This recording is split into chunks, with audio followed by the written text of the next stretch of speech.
I want them to be empowered. I want them to make decisions. I want them to take charge. I want them to negotiate contracts. Why? Because I want them to be strong and capable and forward-thinking, and I want them to have courage and confidence. So they said, Daddy, we're going to Six Flags. I said, perfect. I said, let's load the motor coach. They said, and head down to New Jersey. They said, no, Dad, we want to go to the one in Dallas. We live in upstate New York. Jumped on the plane and fly to Dallas. I said, what kind of car did you get? They said, Daddy, we got the red convertible. I said, that's awesome. You know I don't fit in that. Father, daughters, daughters, fathers. We stayed up late into the night, laughing, talking, sharing. No laptops, no cell phones, no beepers, no callback. Total conversation, total connecting. I want to hear their heart.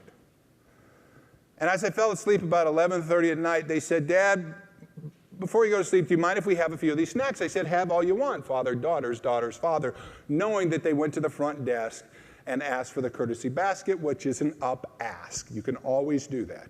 It's always there. So I fell asleep just dreaming about them and how great this time was, and got up at 3 o'clock in the morning with that uneasy feeling that parents get when, like, I'd better check the children.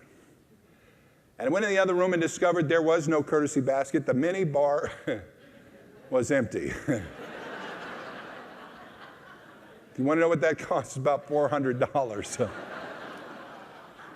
Father, daughters, daughters, father. That was a lot of money. I grew up. We didn't have a lot growing up. My father with flight pay in the military was $100 a year, which means if we bought milk, there's no ketchup.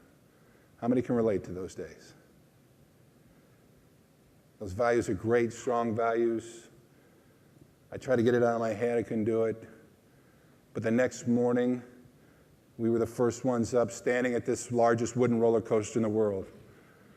They said, come on, Dad, let's get on. I like adventure. I like change. I like challenge. I like to test something. And I sat next to my daughter, Carrie, thumbs up. And I'm sitting there. As I'm sitting there next to her, I'm not seeing my teenage daughters. I'm seeing when they were little girls. And I was like, how can I be the father they needed to be? Can I share and inspire them?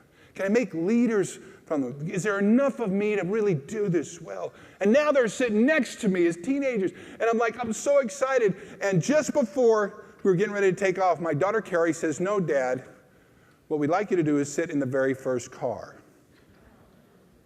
I'd never been on a roller coaster, so I didn't know what to expect, so I said, okay. So I got in the first car. They go to close the bar. It won't close. I turn sideways. It won't close. I throw one leg out. It won't close. I turn to the guy, and I said, what do I do now? He said, hold on.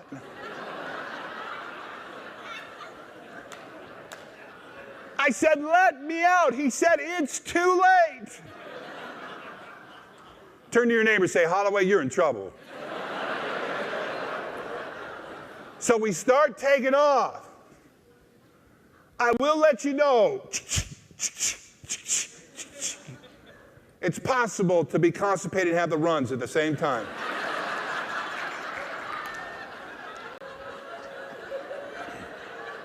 Y'all are bad. You shouldn't have laughed that hard. And we came to the top. And my daughters yelled, Dad, you're awesome. Do you realize you could die? And we fell off this abyss. And I'm holding on super tight. And we turned the next corner. I had to re-grip. Push the shoulder in. Tuck the cheek. Squeeze. And get ready for the next one.